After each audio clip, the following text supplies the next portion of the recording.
Masechet Sanhedrin Daf Kaf Aleph, on commence B'ezrat Hashem au Daf Kaf Amud Bet à 4 lignes d'en bas. Pour être la sorte derrière Tanu Rabbanan, on a vu concernant le roi, il a le droit de casser des murailles, de casser des propriétés privées pour se faire un chemin pour arriver à ses champs. Tanu Rabbanan, on a vu encore à la suite de la Mishnah concernant les guerres, il faut amener le butin au roi. Comment on se le partage, on reverra ici dans la Braïta. Otorot Melachim le Melech, les trésors des rois ennemis, on donne au roi. Ushar biza shebozezin, le reste du butin, mertala melech ou mertala am, moitié au roi, moitié au peuple. Amal Abaye le Ravdimi, v'amrela le Ravacha. Abaye demande à Ravdimi ou bien à Ravacha. Bishlama otrot melachim le melech. Je comprends que les trésors du roi ennemi, on les donne au roi. Ucha de milta. Ucha de milta, c'est l'habitude de la chose, c'est normal, ça se comprend. Et la shear biza shebozezin, mais le reste du butin, mertala melech ou mertala am menalan, de le partager moitié au roi, moitié au peuple, d'où on apprend ça. Dirtiv, on apprend du passage qui dit Naïmshechu l'Hashem le Nagid ou le Tzadok.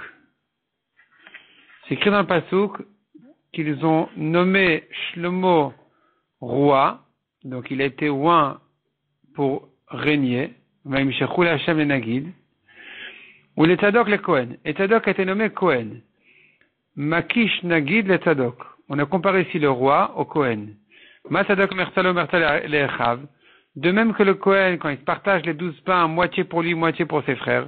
Afnagid mertalo mertal lechav.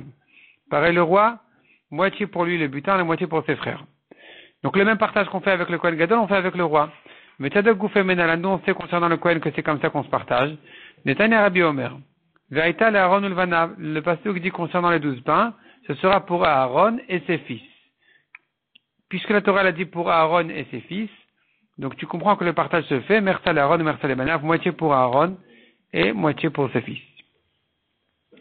Mishnah suivante. Lo yarbelo nashim. Le roi n'a pas le droit de se marier avec beaucoup de femmes. Combien c'est beaucoup? Ela Shmona Esre. Il n'a droit qu'à 18 femmes, uniquement. Plus que ça, il n'a pas le droit. Rabbi Yehuda Omer Marbeulo. Selon Rabbi Yehuda, il peut avoir plus que 18 femmes. Il peut avoir beaucoup de femmes, un roi, il n'y a pas de problème. À condition qu'elles ne soient pas des femmes qui vont l'attirer vers la Avodat Zara, qui vont retirer son cœur de la Avodat Hashem. Rabbi Shimon Omer, Afilu achat mesirat libo, Rabbi Shimon dit même si c'est une femme, une seule femme, il a le roi, qui risque de l'attirer vers la Avodat Zara, il n'a pas le droit de la marier. Alors pourquoi la Torah t'interdit beaucoup de femmes? Il ne s'agit donc pas des femmes qui risquent de le faire mal tourner. Des Afiluk Avigail, même des femmes ksherot et tzadikot comme Avigail, elles sont interdites au roi s'il en a trop. Demande la Gemara, les Memra de Rabbi Yehuda, Darish Tamadekra, et Rabbi Shimon, le Darish Tamadekra. La Gemara constate sur la Mishnah. On a vu le marqué dans la Mishnah, Rabbi Yehuda, Rabbi Shimon. Rabbi Yehuda dit, il a le droit d'avoir beaucoup de femmes du moment qu'elles ne vont pas le détourner. Rabbi Shimon dit, non, on ne peut pas s'amuser avec ça. Même si elles sont toutes des grandes tzidkaniyot, il n'a pas le droit de prendre beaucoup de femmes. Donc tu vois que selon Rabbi Shimon, la Torah elle a dit qu'il n'est pas beaucoup de femmes parce qu'elle risque de le détourner. On ne va pas maintenant se fier à la raison de la Torah. Ça devient une interdiction. Une interdiction, peu importe qui est la femme. La Torah te donne la raison. Mais l'interdiction, elle reste toujours. Selon Rabbi Yehuda, non, on rentre dans la raison, et on dit, mais c'est donc, s'il ne s'agit pas d'une femme comme ça, alors il peut avoir beaucoup de femmes quand elles ne sont pas des mauvaises femmes. Donc tu vois que Rabbi Yehuda, Darishta Madekra, il fait une dracha selon la raison du pasuk. Mais Rabbi Shimon, le Darishta Madekra. Tu vois que Rabbi Shimon ne fait pas les drachas sur les raisons du pasuk. Ve'aipra Shaminan Leo. On les a entendus dire le contraire, Rabbi Yehuda et Rabbi Shimon, ils se contredisent. Netanya almana, une veuve, ben shiania ou ben shiashira, aussi bien si elle est pauvre que si elle est riche, elle ne mashkeni nota. On n'a pas le droit de lui prendre un gage. Un homme qui prête d'argent à une veuve, il a pris un gage, il n'a pas le droit. Chez Neymar, le tarvol beged almana, la Torah interdit de prendre un gage d'une femme veuve, un vêtement de gage d'une femme veuve, d'ivré Rabbi Yehuda. Donc ici, Rabbi Yehuda dit, on ne va pas distinguer entre pauvre ou riche, malgré que la raison de l'interdiction, elle serait plus dans un cas plutôt pour une pauvre qu'une riche, mais puisque la Torah l'interdit, ça reste interdit. Donc Rabbi Yehuda, il s'est contredit. Ici, tu vois que Rabbi Yehuda, il suit la mitzvah sans rentrer dans les raisons. Rabbi Shimon Omer, Ashira memashkeninota. Rabbi Shimon dit, si elle est riche, on peut lui prendre un gage. Aniya memashkeninota. Si elle est pauvre, c'est là où on n'a pas le droit de lui prendre un gage. Pourquoi? Vata chayav le'achzir la, et tu as l'obligation de lui rendre, Vata Messia Shem Rabbi Shchenota, tu lui fais un mauvais nom, un mauvais renom. La Gemara demande qu'est-ce que ça veut dire cette phrase-là. Mais Amrin al-Maïke Amar, que veut dire cette phrase-là? Et tu as l'obligation de lui rendre, et tu lui fais un mauvais nom. Arike Amar, Mitor Shatam et Mashkena. Si tu prends une veuve pauvre, et que maintenant tu lui prends le gage, et que puisque maintenant elle en a besoin, alors tu as la mitzvah de lui rendre. Si c'est un habit de jour, tu dois lui rendre tous les jours, et reprendre la nuit. Un habit de nuit, tu dois le lui rendre pour la nuit et le reprendre au jour. Donc maintenant, cette femme-là, elle va toujours rentrer chez toi, rentrer, sortir. Et donc, à ta chayav l'achzir, là, tu as l'obligation de lui rendre. Mais attends, mais si Hachem Rabbi Shchenotea, les gens, ils vont dire du mal d'elle. Elle a des mauvaises fréquentations. Elle rentre chez ce monsieur-là, on ne sait pas pourquoi, tous les matins, tous les soirs, on ne sait pas ce qu'elle fait là-bas. Donc, la Torah interdit de prendre un gage d'une veuve. Et ça, selon Rabbi Shimon, c'est que si elle est pauvre. Mais si elle est riche, il n'y a pas à craindre ce problème-là. Parce que elle va lui laisser le gage au prêteur. Elle n'en a pas besoin pour dormir ou le matin pour s'habiller. Donc, selon Rabbi Shimon, on prend la raison de la Torah. Selon Rabbi Yehuda, on ne prend pas la raison de la Torah. Alma Rabbi Yehuda l'odarish tamadekra. Rabbi Yehuda, il ne regarde pas la raison. Il reste sur la halacha elle-même. Et Rabbi Shimon darish tamadekra. Et Rabbi Shimon, il va lui selon la raison du pasuk. Répond la Gemara. Be'alma, en général, Rabbi Yehuda l'odarish tamadekra. En général, Rabbi Yehuda, il va pas selon la raison du pasuk. Il prend la halacha telle quelle. C'est pour ça que Rabbi Yehuda a dit, concernant la veuve, peu importe riche ou pauvre, tu lui prends pas son gage. Pourquoi? Parce que la Torah l'interdit. On va pas maintenant rentrer dans les raisons de la Torah et déduire de là des conclusions qui ne sont pas écrites dans la Torah, ça on peut pas.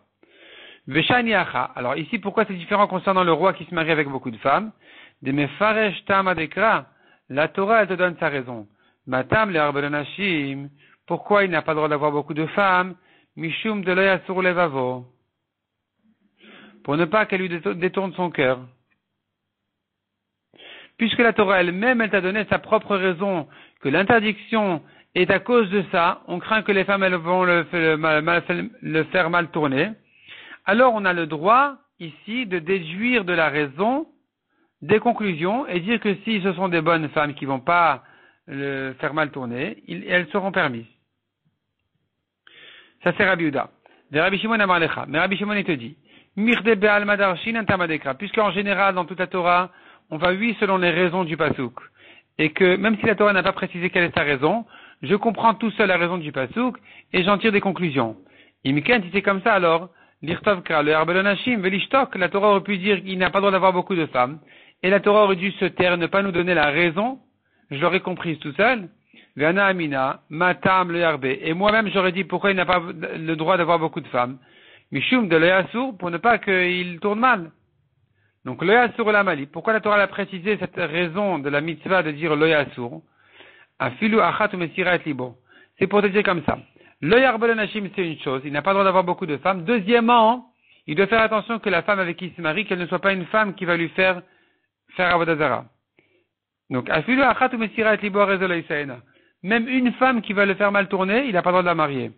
Et la mani mekayem l'Oyarbe, donc sur qui dit la Torah, il n'a pas le droit d'avoir beaucoup de femmes. Si c'est une femme qui va le faire mal tourner, même une, elle est interdite. Alors, sur qui on parle quand on dit beaucoup? D'Afilu qu'Avigail. Même si c'est une femme kshera et tzadeket comme Avigail, c'est interdit. Demande à Gemara Neshmona Esrei Menalan. Dont on a pris dans la Mishnah 18 femmes, où c'est écrit dans la Torah 18 femmes. Nirtiv, il est écrit à propos de David. Vaïvaldu le David banim bechevron. David a eu des fils à Hebron. Ils sont nés dans la ville de Hebron. Quand David a régné, avant de régner à Yerushalayim, il a régné 7 ans à Hebron. Et il a eu là-bas des fils. Vaï Bechoro, son fils aîné était Amnon, l'Achinoam israélite. Son fils aîné, c'était Amnon, qui était né de la femme Achinoam à israélite. Ou Mishneu est le cadet, Kil'av, l'Avigail, Eshet Naval à Carmélie. Donc il avenait de sa deuxième femme qui était Abigail, qui était avant ça la femme de Naval Carmeli. Avant David, elle était mariée avec Naval Carmeli. Vashlishi, le troisième fils, Avshalom ben Maacha. Donc c'est un fils d'une troisième femme. Varevi'i, Adonia ben Chagit. Chagit, c'est la quatrième femme, elle lui a enfanté Adonia. Vachamishi Shfatia ben Avital. Donc c'est le cinquième fils de la cinquième femme. Vachishi Yitream, qui est né de Egla et David. Qui est né de Egla, la femme de David. Donc il avait 6 femmes. 6 femmes et 6 fils. Elle, Yuledou le David de Chevron. Ces fils-là sont nés à David à Chevron. Vekamar le Navi, le prophète a dit à David, Im me'at, si c'est peu, ve'osif alecha kaena vechaena. Je vais t'en ajouter encore comme ça et comme ça. C'est-à-dire que si les femmes que tu as maintenant, c'est peu, alors je t'en ajouterai encore comme ça et comme ça. Il en avait 6. Comme ça et comme ça. Ajouter comme ça et comme ça, ça fait encore 6 et encore 6. Donc shit, vechaena shit, 6 et encore comme ça 6, d'avuleu tamnesere, ça fait en tout 18. Matkifla Ravina, Emma kaena tartesere. Ravina il objecte, il dit la dracha aurait pu se faire autrement. Quand le pasuk lui dit je t'ajouterai comme ça, il en avait 6, ça fait 12. Vechaena et comme ça, c'est sur le résultat donc des 12, ça fait en tout Esrin Verba 24. Tanyanami Achi. Effectivement, il y a une braïta qui fait la dracha comme ça du pasuk. Lo yarbelonashim yoter metrim ve'arba. Beaucoup de femmes qui sont interdites au roi, c'est plus que 24, mais 24 il a le droit. La Gemara va encore plus loin que ça, et elle dit, ou les mains des Darish Vav, celui qui fait une dracha de la lettre Vav, qui vient ajouter encore, qui dit Kaena Vechaena, et comme ça, Arbaim ou Shmonavu. Ça en fait 48, parce qu'avant le Vav, on était déjà arrivé à 24. Le Vav, il vient doubler la somme, ça fait 48. Donc le roi aurait le droit à 48 femmes, mais pas plus que ça. Tanyanami Achi. Sur ça aussi, nous avons une braïta qui pense comme ça. Le Herbelonashim et Termerbaim ou Shmone. Il n'a pas le droit d'avoir beaucoup de femmes, plus que 48. Mais Tana Didan Maïta, mais quelle est la raison de notre Tana à nous, qui est arrivé à 18, et c'est là où la Gemara explique mieux la dracha. Maïta, mais Amarav Kana, Makish Kahena, Batra le Kahena Kama. On compare le deuxième Kahena au premier Kahena. Le deuxième comme ça, au premier comme ça. Ma Kahena Kama Shit, de même que le premier Kahena, ça fait 6. Je vais t'en ajouter encore comme ça, c'est-à-dire 6. Afkaena Batrashit, le deuxième Kahena aussi, c'est encore comme ça, encore 6. Demande la Gemara à Vea Avai Michal. On n'a pas compté ici, Michal, la fille de Shaoul, parmi les femmes que David avait. Répond la Gemara Marav, Egla Zu Michal. La 6e femme citée dans le pasuk ici de Chevron, c'était Michal elle-même. Egla, pourquoi on l'appelle Egla? Chez Chaviva Alav Kegla, car elle lui était chère comme une génisse. La génisse était la petite bête domestique, sympathique, agréable qu'on avait à la maison. Et on appelait, c'était une manière de chérir quelqu'un, on l'appelait la génisse. On voit concernant aussi Shimshon, qu'il appelait aussi sa femme ma génisse. Donc ici, Egla, en fait, ça ne veut pas dire, c'était pas son nom à elle, mais c'était sa chère femme qui était en fait Michal. Demande à Gemara au Miavou les Michal Bne. Est-ce que Michal avait des fils? Que tu m'expliques dans le passage que le 6e fils était de Michal. Ve'aktiv ou le Michal bat Shaul lo hayala vlad adiomota. Le passage dit que Michal, la fille de Shaul, n'a pas eu d'enfant jusqu'au jour de sa mort. Amar Avchizda répond la Gemara, adiomota lo hayala. Jusqu'au jour de sa mort, elle n'a pas eu de fils. Ve'yomota hayala. Mais le jour où elle est morte, elle en a eu. La Gemara dit non, ça marche pas ça. Cette réponse ne marche pas. Mirdei banim rakachashiv leu. De quelle étape de la vie de David il s'agit ici dans le Passouk qu'il a eu ces fils-là? Où il était? De Chevron. Alors que Michal, son histoire a eu lieu à Yerushalayim. La raison pour laquelle elle n'a pas eu d'enfant, c'est suite à une faute qu'elle a fautée à Yerushalayim, d'Irtiv. Ou Michal bat Shaul nishkefa ba'ad hachalon. Il est écrit dans le Passouk concernant David qui dansait devant le Haron.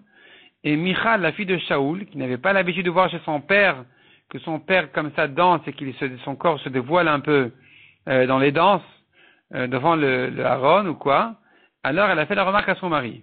Donc le pasteur dit Michal bat Shaoul nishkefa ba'ad hachalon, elle regardait par la fenêtre. Vateret Amelech David mefazez mecharker lifnei Hashem. Elle a vu le roi David danser devant Hashem. Vativez.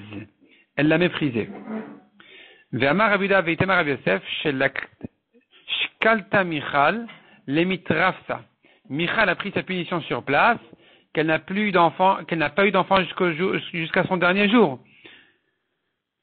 Si c'est comme ça, comment tu peux me dire qu'elle a eu un fils à Hebron, alors que tu me dis que le seul fils qu'elle a eu, c'était le jour de sa mort, et qu'elle était vivante encore à Yerushalayim, après Hebron. Elaïma répond la Gemara, Adotoma Ayala, jusqu'à l'histoire avec David qui dansait, elle a eu des enfants déjà de David, comme à Hebron. Mikan ve'elach, mais dorénavant, depuis cette histoire-là, lo Ayala, elle n'en a plus eu. Donc, il est possible qu'à Hebron, elle a eu un fils de David. Demande à Gemara Vaktiv, Aikar David od Pilagshim et Nashim Yerushalayim. C'est écrit dans le passage que David a pris encore des Pilagshim et des femmes à Yerushalayim. On verra ce que c'est des Pilagshim. En tout cas, tu vois qu'il en a eu d'autres. Répond la Gemara, les Maloyesh Mona Asar, jusqu'au 18. Maï Nashim ou Maï Pilagshim. C'est quoi les femmes et c'est quoi les Pilagshim? Amar Rav Yehuda Amar Rav, Nashim Biktuva ou Kiddushin. Une femme mariée avec une Ktuva, avec des Kiddushin, on l'appelle sa femme. Pilagshim, sa pilegesh, ça, c'est ce qu'on dit sur une femme qui est pas mariée. C'est une femme qui vit avec lui sans mariage. Belo Ktuva ou Belo Kiddushin. Sans Ktuva, sans Kiddushin. Amar Abuda Amar Arba Mot Eladim Ayul David. David a eu 400 fils. Rashi, pas ici, mais ailleurs. Rashi dit que c'était pas vraiment les fils de David. C'était les fils des soldats de David. Vekulan Menei Efat Toar Ayu. Ils étaient tous des fils de femmes qui ont été pris en captive dans les guerres de David, des goyotes, ou megadle bloriot ayou. Ils avaient tous des queues de cheval, comme des goïms, vechulan yoshvin bikronot shelzav. Ils étaient tous assis dans des charrettes d'or, en or, ou mealchin beraché gayasot. Ils allaient toujours au front de la guerre, hayou, ve'em ayou balei grofin shel bet David. Et c'était eux, qui balaient grofin, les forces de David. Et grof, c'est le poing. Donc, le poing, donc, de la main. Donc, ils étaient les forts de David dans les guerres. La Maravida Marav. Tamar bat Yefat Toaraita. Tamar, la fille de David, était une fille de Yefat Toar. Yefat Toar, c'est la Goya que le soldat y prend à la guerre. Donc David a dû prendre la mère de Tamar à la guerre en tant que Goya.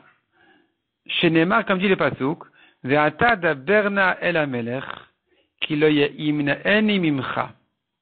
Quand Amnon a voulu prendre Tamar, sa sœur, de force, elle lui a répondu, parle, je t'en prie, au roi, il ne va pas t'empêcher de me prendre.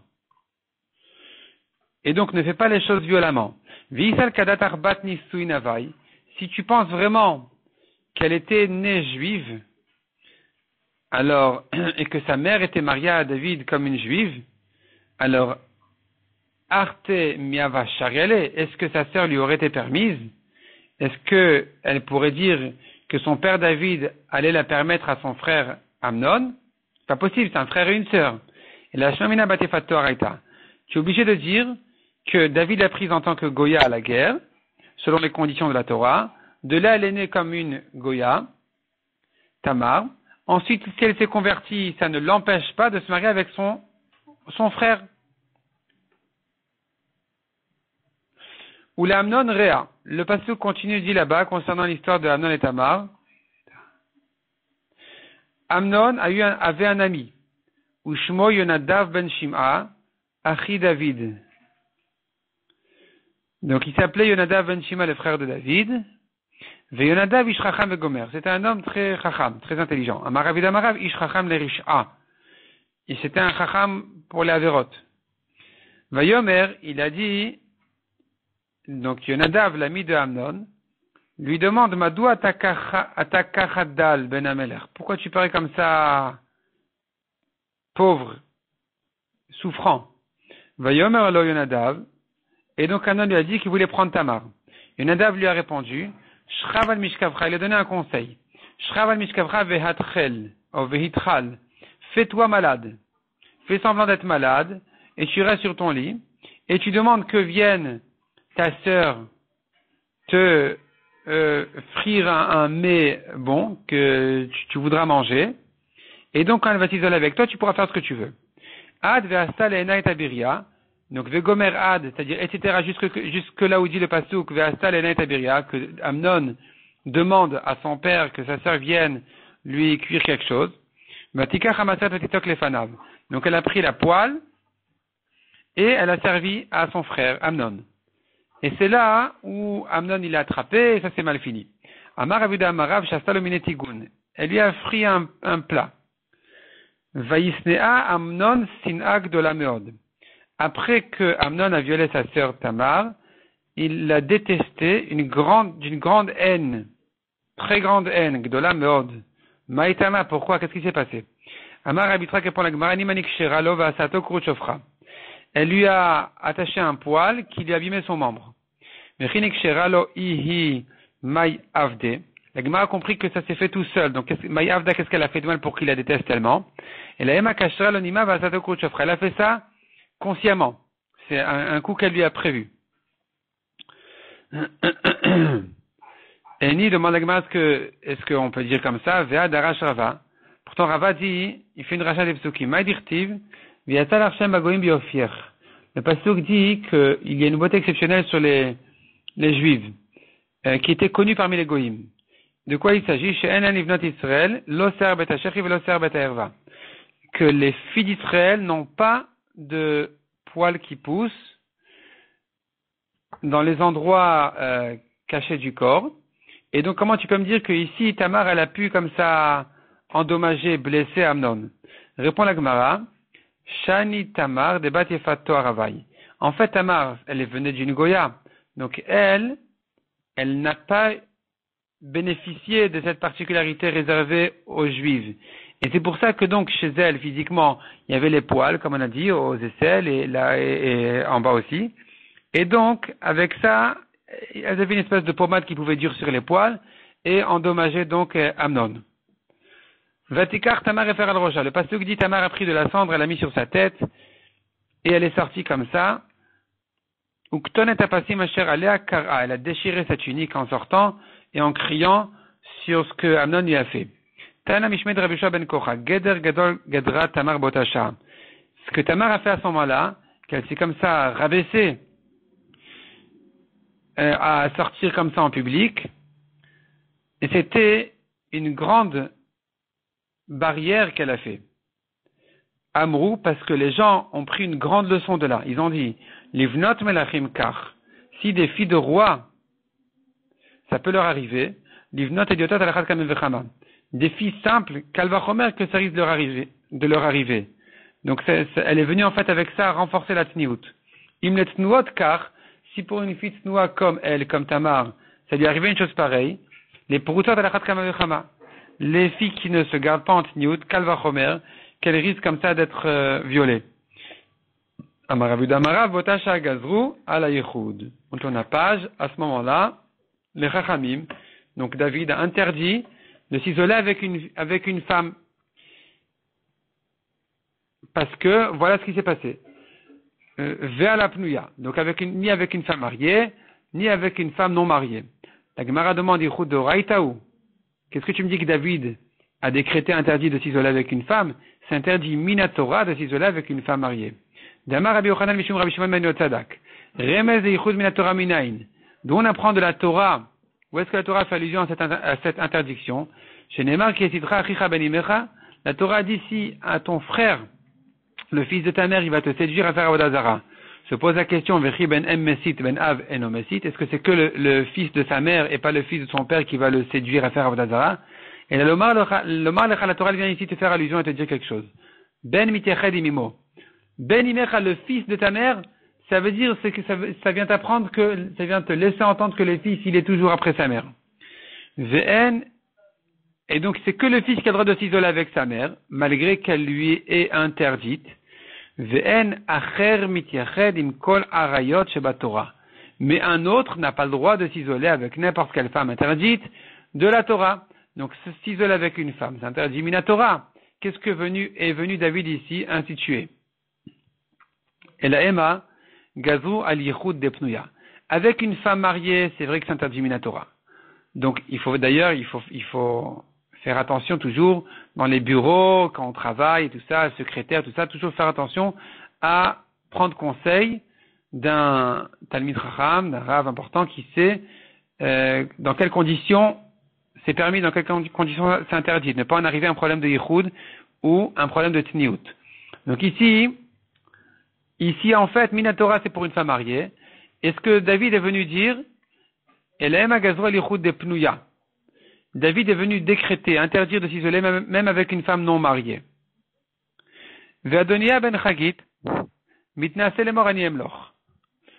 Adonia, le fils de Chagit, qui était le fils de David, il se vantait dire je vais régner. Amar Avida Amarav velamet shebikash leolmo velolamto. Il voulait, mais il n'arrivait pas. Il essayait de mettre la couronne sur sa tête, mais la couronne royale ne pouvait pas se poser sur sa tête parce que la couronne du roi David, elle avait quelque chose de particulier. Il y avait une barre au milieu de la couronne. Et donc, c'est que celui qui avait un petit creux dans la tête que la barre pouvait se poser là-bas. Et ça, c'était quelque chose d'exceptionnel, particulier aux descendants de David. Lui, Adoniya, n'arrivait pas à poser la couronne sur sa tête parce qu'il n'avait pas ce creux. Et donc, c'était la preuve qu'il ne pouvait pas régner. C'était le signe plutôt qu'il ne pouvait pas régner.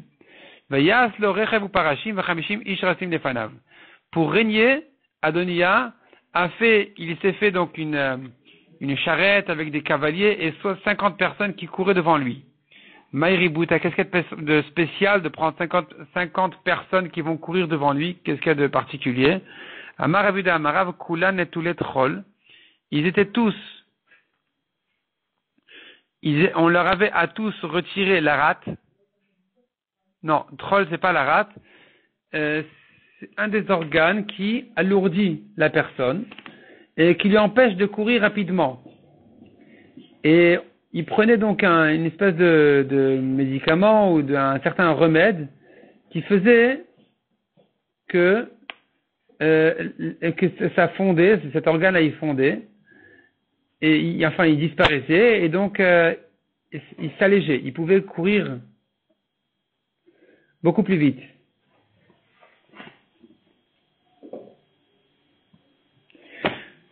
Troll c'est la rate, c'est traduit comme la rate. Vechakouke kapot raglaim ayou, et aussi ils n'avaient pas de chair à la pomme de leurs pieds, ça leur permettait de courir rapidement, même sur des ronces et des épines, sans s'endommager et sans se blesser. Ça, donc c'était les 50 personnes que Adoniya s'était réservé donc à le faire régner. Mais finalement, ça n'a pas marché, et donc on sait bien que la fin, c'est que c'est Shlomo qui a régné. Mishnah suivante. Lo yarbelo sousim, le roi n'a pas le droit non plus d'avoir beaucoup de chevaux. Et la kedemer kavto, il n'a droit que ce qu'il a besoin pour ses charrettes. Mais qu'est-ce que ça fait il n'a pas le droit non plus de ramasser beaucoup d'argent et d'or. Et la kedeliten aspania, il n'a le droit que de prendre ce qu'il a besoin pour ses armées.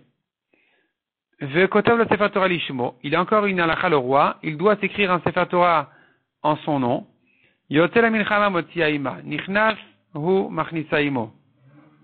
il sort à la guerre, il prend un Sefer Torah avec lui. Quand il rentre dans la ville, il reprend un Sefer Torah avec lui. Le Sefer Torah est toujours sur lui. Yoshev Bedin, Himo, quand il juge, il y a le Sefer Torah avec lui. Mesev, quand il mange, Ikenegdol, le Sefer Torah en face de lui. Shenemar Vaita Imo, Mekarabo Kolemechayav. La Torah sera avec lui et il la lira tous les jours de sa vie. Tanoura Banan. Le Yarbelasusim, il n'a pas le droit d'avoir beaucoup de chevaux. Yachol Afilu Kedemer Kavto Parashav. Peut-être que même ce qui est nécessaire pour ses charrettes et ses cavaliers. Talmud Lomar Lo. La Torah dit Lo Yarbel Lo, il n'a pas le droit de se multiplier pour lui. Qu'est-ce que ça veut dire pour lui? Lo Enomarbe. Pour lui, il n'a pas le droit. Aval Marbe ou Keder Ichbo ou Parashav. mais il a le droit, ce qui est nécessaire pour ses charrettes et ses cavaliers. Haman et Mekayem Soussim. Alors pourquoi c'est écrit Soussim? Qu'est-ce que j'apprends du fait que la Torah écrit Soussim au pluriel? Soussim Habatlanin. Non, avant le pluriel déjà, la Gemara dit de quoi il s'agit que la Torah interdit. Qu'est-ce que la Torah interdit en fait au roi d'avoir beaucoup de chevaux? C'est des chevaux qui font rien, qui servent que à se sentir bien, voilà, il a beaucoup de chevaux et tout ça. C'est ça ce qui est interdit. Mais tous les chevaux qui sont utiles et qui travaillent, ceux-là, il n'y a pas de limite. Il a le droit d'en prendre autant qu'on en a besoin. Minayin shafilu susechad v'ubatel shubelo yarbe. Je sais que même un cheval unique, s'il fait rien, il est interdit. Talmud lomar leman arbot sus. La Torah a répété en disant leman arbot sus, il n'a pas le droit de se multiplier le cheval au singulier. Pour te dire même un seul, il est interdit. Et alors je pose la question, si tu me dis que même un seul cheval qui ne travaille pas, Kaï belo yarbe, il n'a pas le droit de l'avoir. Alors, Soussim Lamali, pourquoi la Torah te répète et te dit il n'a pas le droit d'avoir des chevaux? Répond la Gemara, la vorbelot al kol sous vesous. Pour lui interdire s'il en a beaucoup, pour dire qu'il transgresse l'interdiction sur chaque cheval parmi eux. S'il en a 1000, il a transgressé la vera 1000 fois. La Gemara dit Ta'ama de katav rachmana lo. La raison pour laquelle je comprends qu'il ne s'agit que d'un cheval qui ne travaille pas, c'est parce que la Torah nous a dit lo. Lo pour lui-même. Pas un cheval qui travaille dans ses charrettes, dans ses cavaliers ou quoi. C'est un cheval qui est réglé pour se sentir bien, pour voir qu'il en a beaucoup, pour faire... Halavachi, si c'était pas écrit le mot lo dans la Torah, avamina, parashavnami, lo. J'aurais dit qu'il n'a pas le droit même pour ce qui est nécessaire pour ses charrettes et ses cavaliers. Est-ce possible? Qu'est-ce qu'il va faire un roi sans voiture, sans cheval? C'est pas possible. L'autre, il répond la Gemara, les affouchés. La Torah vient te dire que un cheval qui ne travaille pas, c'est interdit. Mais la Torah vient te dire, déduis de là que ceux qui travaillent, ceux qui sont dans les charrettes et tout ça, ils sont permis même s'il en a beaucoup. Même s'il en a des milliers, c'est pas grave. Du moment qu'il travaille, c'est bon. Donc, en fait, la Torah vient te laisser entendre la déduction de là. Qu'il a le droit d'en avoir beaucoup, autant qu'il en a besoin, du moment qu'il travaille.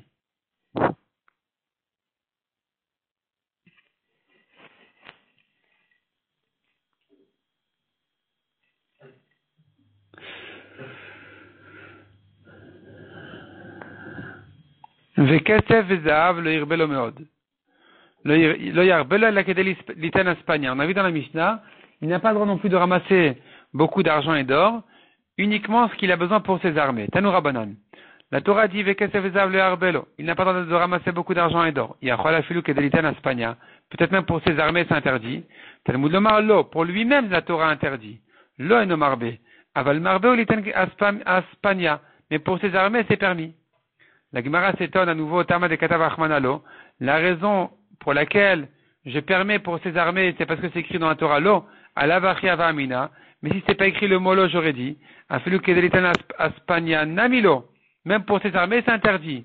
Est-ce possible? Un roi qui ne peut pas nourrir ses armées? Lotricha larvacha. C'est pour te dire que, il peut prendre tranquillement autant qu'il a besoin pour ses armées.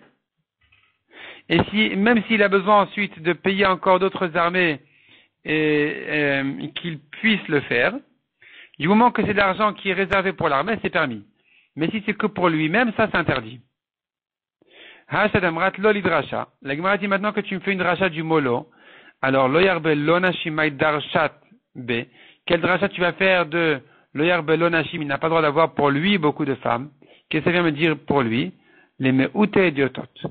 Ici la Torah vient exclure un homme simple qui n'est pas roi, que lui n'est pas dans l'interdiction d'avoir beaucoup de femmes. Un homme simple aura le droit d'avoir 50 femmes. Le roi, on lui interdit plus que 18 ou 24 ou 48. Mais un homme simple a le droit d'avoir même plus que 48, il n'y a pas de problème. Rabbi Yehuda Rami Ktiv. Rabbi Yehuda pose une contradiction dans les psukim. Un pasuk dit, Va'ili Shlomo 40,000 urvot susim lemerkavto. Shlomo avait, donc le roi Shlomo, il avait 40 000 écuries pour ses chevaux. Les merkavto, donc pour ses charrettes. Uktiv, Aili Shlomo Arbat Alafim, Uriot Susim. Un autre pasuk dit qu'il n'en avait que 4000. Aketzad. Comment tu résous les psukim? Il faut dire que c'était 40 000 fois 4000. Imarbaim elef itztavlaot ayu.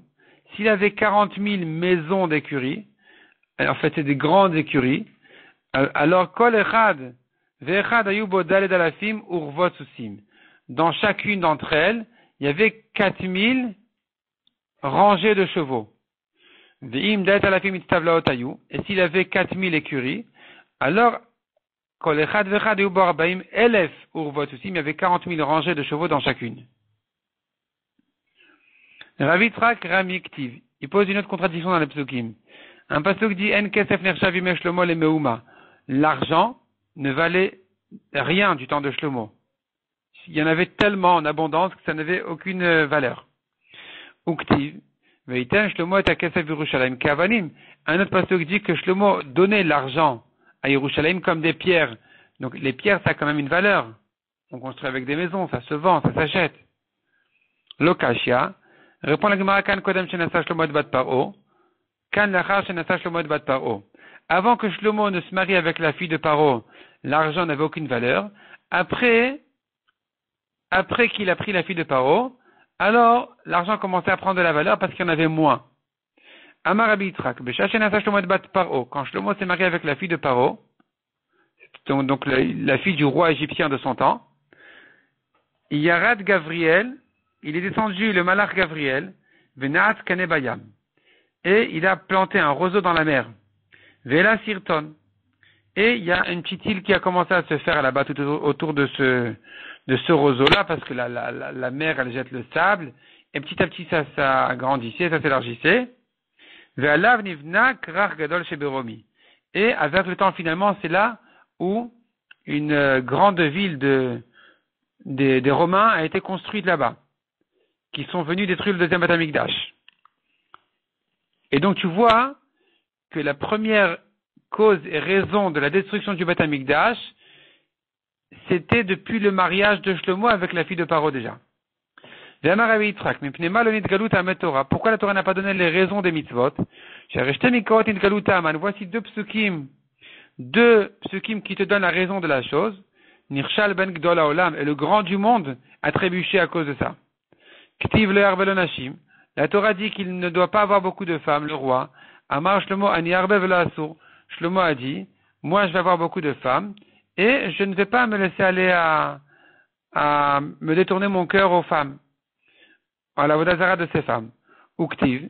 Alors que le pasuk dit, ve'il et diknel Shlomo, et ce fut du moment de la vieillesse de Shlomo, nashav hitu et levavo. Ces femmes lui ont détourné son cœur. Donc tu vois qu'il a trébuché, il croyait qu'il allait pouvoir tenir, finalement non.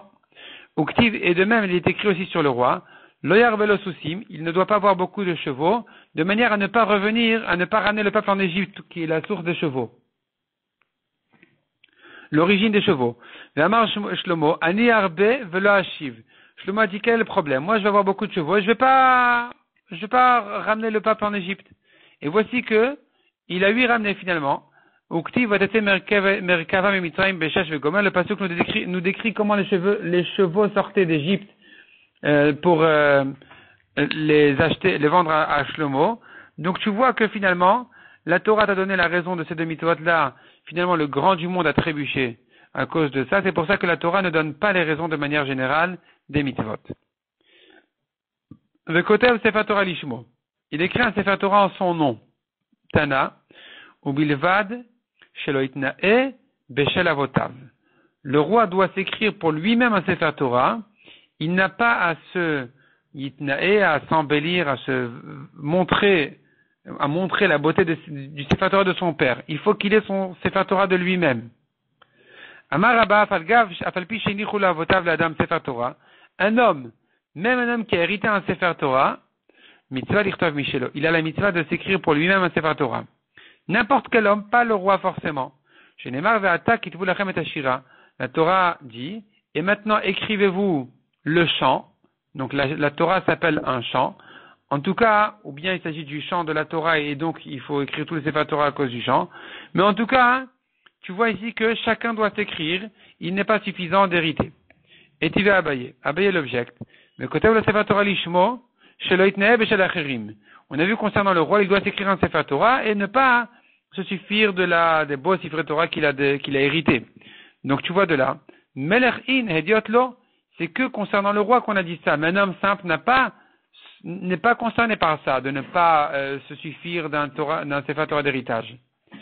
Répond la Gemara, Lot Tzricha Lishtei Torot. Non, ici il s'agit, le Chidush il est pour le deuxième Sefer Torah que le roi il a. Donc Détagne avec Katav Lat Mishneh ve Gomer. La Torah dit, il va s'écrire Mishneh, le double de la Torah. Il doit avoir deux Sefer Torah, le roi. Kotev Lishmo, Shtei Torot. Il faut qu'il s'écrive deux Sefer Torah. Achad Sheyotzav Nichneset Imo. Un Sefer Torah qui sort et qui vient avec lui toujours, partout où il va. Ve'achad Shemunachat le Bebed Gnazav. Et un Sefer Torah qui reste chez lui dans ses trésors. Ota Sheyotzav Nichneset Imo. Celle qui va avec lui tout le temps. Alors ici nous avons entre parenthèses une phrase qu'il faut effacer selon le Maharshal, qui dit Ose ota kemin kamea vetole bizro'o. Il en fait comme un kamea qu'il attache à son bras. Chez Neymar Shiviti Hashem le Negdit Amid Kimimini Balemot. Donc la Torah était toujours à sa droite. Cette parenthèse est effacée d'après le Maharshal. En tout cas concernant ce Sefer Torah là du roi qu'il prend partout, et non ichnas ba, le bet amechat le bet akise. Il n'a pas le droit de rentrer avec ce Sefer Torah ni au bain ni aux toilettes. Chez Neymar vaïta imo vekarabo. Elle sera avec lui vekarabo. Et il doit lire dans la Torah, étudier cette Torah. Donc tu apprends de là. Makom araoui likrotbo. Il ne l'apprend qu'à un endroit où il peut l'étudier. Amar vanzutra vitem amar ukva. Batrila au début, nitna Torah l'Israël bektav ivri. La Torah au début était écrite avec une écriture hébreu. Velashon HaKodesh. Et la langue était la Lashon HaKodesh. L'hébreu n'était pas l'écriture de la Lashon HaKodesh. C'était une écriture grande, un peu araméenne, comme dira la Gemara par la suite. C'est-à-dire, nous connaissons aujourd'hui un Sefer Torah qui n'était pas le Sefer Torah de toutes les générations. En premier temps, dit la Gemara, on verra en fait dans le daf suivant que ce n'est pas vraiment la première étape, mais en tout cas, en premier temps ici, dit la Gemara, les lettres n'étaient pas des lettres de Kodesh, de la Lashon HaKodesh, c'était des lettres hébreux. Mais la langue était la Lashon HaKodesh. Chazra v'nitna lam Ezra, biktav ashurit v'lashon arami. Du temps de Ezra, la Torah leur a été donnée au contraire. L'écriture était l'écriture ashurite, donc les lettres que nous connaissons du Sefer Torah. La langue était la langue araméenne. Bererou l'un les Israël, mais Israël ont choisi de prendre Ktav Ashurit de la Lashon HaKodesh, de prendre l'écriture ashurite, qui sont les lettres du Sefer Torah d'aujourd'hui, et la langue du Lashon HaKodesh. Ve'nichou l'ediotot Ktav Ivrit ve'Lashon Arami. Ils ont laissé aux hediotot, aux simples, aux gens simples, on verra de qui il s'agit, ils leur ont laissé l'écriture hébreu et la langue araméenne. Man hediotot, de qui il s'agit, Amaravriza Kutay, les Kutim. Maïk Tavivrit, c'est quoi cette écriture-là hébreu? Amaravriza Ktavlibuna, Rachidi, c'est des grandes lettres. Tanya Rabbi Yossi Omer. Des grandes lettres, on ne veut pas dire nos lettres, telles qu'on les connaît en plus grand. C'est une autre écriture complètement, qui en général, elle est faite de grandes lettres. Tanya Rabbi Yossi Omer, Raouya Ezra Shetinatan Torah Eliadol et Israël. Ezra était mérité que la Torah soit donnée par lui à Israël. Il m'allait Kadmo Moshe, si ce n'est que Moshe l'a précédé. Mais Moshe ou Omer ou Moshe Allah el Elohim. D'où je sais ça? Parce qu'il est écrit concernant Moshe, il est monté chez Hachem. Bezra ou Omer ou Ezra Allah mi Bavel. C'est lui Ezra qui est monté de Bavel. Mali Adamarkan Torah. On fait une Gzera Shava, de même qu'il est monté de Moshe, c'est pour la Torah. Afali Amour Lalan Torah pour Ezra aussi, ça aurait dû être la Torah. Donc Ezra, il est celui qui est remonté de Bavel à Yerushalayim au début du deuxième Beth Amikdash, et lui, il était à un niveau très élevé, il aurait mérité que la Torah soit donnée par lui. De Moshe ou Omer, de même il est écrit par rapport à concernant Moshe, Ve'oti tiva Hashem bataïl la medetrem chukim mishpatim. Et moi, Hashem m'a ordonné à ce moment-là de vous enseigner les lois de la Torah. Bezra ou Omer, Et sur Ezra aussi, on voit qui Ezra echin levavo idrosh et Torah Hashem, ve'la'asot u'lelamed be'Yisrael chak u'mishpat. Ezra, il s'est investi à apprendre la Torah d'Hashem, à enseigner la Torah d'Hashem à Israël, leur apprendre les lois de la Torah. Donc tu vois que lui aussi, il a enseigné les lois de la Torah à Israël. Malgré que la Torah elle-même n'a pas été donnée par Ezra, elle n'a été donnée que par Moshe, Nishtana Yado Aktav. Il a quand même hérité que l'écriture a été transformée de son temps, pour le bien. Chez Nehemar, comme dit le Pasuk, Uktav Hanishtévan, et l'écriture qui a été changée, Katuv Aramit ou Meturgam Aramit, écrite en araméen et traduite en araméen. Tu vois ici qu'il y a eu un changement sur l'écriture. Uktiv, Lo Kehalen Ktava le Mikra, ou Pishra lehod ale Malka. Pas comme ces écritures à lire et à interpréter pour faire savoir au roi. De quoi il s'agit? Voyons Rashi ici tout en haut. Uktav Anishtévan. Ktav Shenishtana. C'est une écriture qui a été changée. Ve'ikra Bezra Ktiv. Ce pasuk-là est écrit du temps de Ezra. Shayu Kotvin Beyamav Ktav Meshune. On écrivait du temps de Ezra un Ktav qui a été changé. Shenishtana Alidem Malach. Qui c'est qui a fait le changement de l'écriture? C'est un Malach, un ange. Chez Katav qui avait écrit Mene Takelu Parsin. Bime Daniel. Une génération avant Ezra, du temps de Daniel, il y a le roi Belshazzar qui a fait un festin, et à cette occasion-là, au milieu du festin, tout d'un coup, ils ont vu une main qui écrivait sur le mur des lettres que personne n'arrivait à déchiffrer, que personne ne connaissait. Il a fallu appeler Daniel, qui était le grand sage, qui savait déchiffrer ces lettres-là et lui-même les interpréter. Et là-bas, donc le malach avait écrit Mene Tekalu Parsin, Bime Daniel, Ktav de Arami, Velachan Arami, une écriture araméen et une langue araméen. De Omer Lokalen Kitva le Mikra, c'est-à-dire Loyu Yocholin Nikrot Ktav. Personne n'arrivait à déchiffrer cette écriture-là, chez Katava Malach, Bime Belshazzar, que le malach avait écrit du temps de Belshazzar. Or, il y avait beaucoup de juifs là-bas et personne ne savait déchiffrer. Shmamina, tu vois de là, Nishtana la motoktav voto ayom. L'écriture a été changée ce jour-là.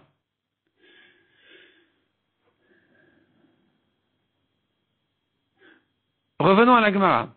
Uktiv, troisième ligne. Vekatav et Mishneh HaTorah Hazot. Il est écrit concernant le roi, il va écrire Mishneh HaTorah Hazot. Qu'est-ce que ça veut dire Mishneh HaTorah Hazot? Alors, en général, on comprend que Mishneh HaTorah, c'est le Chumash Dvarim où les mitzvot sont répétés là-bas, une deuxième fois. C'est ça Mishneh. Mais la Gemara ici fait une dracha du mot Mishneh. Mishneh, ça vient du mot Shinui, changement. Ktav Araoui Leishtanot. C'est une langue qui va être une écriture qui sera changée, qui sera transformée. La manikra Ashurit. Pourquoi on appelle l'écriture du Sefer Torah Ashurit? Shala imahem me Ashur, car elle est revenue avec eux de Ashur. Quand ils sont revenus de Babel, qui vient de Ashur, ils ont ramené cette écriture-là avec eux à Yerushalayim. Rashi explique, voyons le Rashi à la troisième ligne, Et Mishneh Torah Ramaz lanu Moshe Rabbeinu shektav shebiyamav atid leishtanot min ivri leashurit. Moshe Rabbeinu a fait allusion dans ces mots-là de Mishneh Torah que l'écriture de son temps sera changée de ivri, de hébreu à ashurit. Shenatan lem bime Daniel, qui leur a été donné du temps de Daniel, ou ba Ezra vekatav voat Torah biktav ashurit. Et Ezra donc est le premier qui écrit toute la Torah dorénavant avec cette écriture-là qui est ktav ashurit. Donc, depuis Moshe jusqu'à Ezra, pendant des centaines d'années, presque 1000 ans. Non, pas 1000 ans. 1000 ans, c'est 2 Beth Amikdash. 480 jusqu'à la construction du Beth Amikdash. Et encore 410. Et encore 78, ça fait quasiment 1000 ans.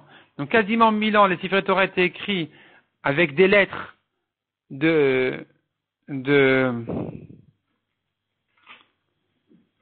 ivri, des lettres ivri, hébreu, et le Sefer Torah a été changé aux lettres ashurites que nous avons l'habitude jusqu'aujourd'hui d'écrire du temps de Ezra. C'est lui le premier qui a réécrit un Sefer Torah avec cette écriture-là de Ktav Ashurit.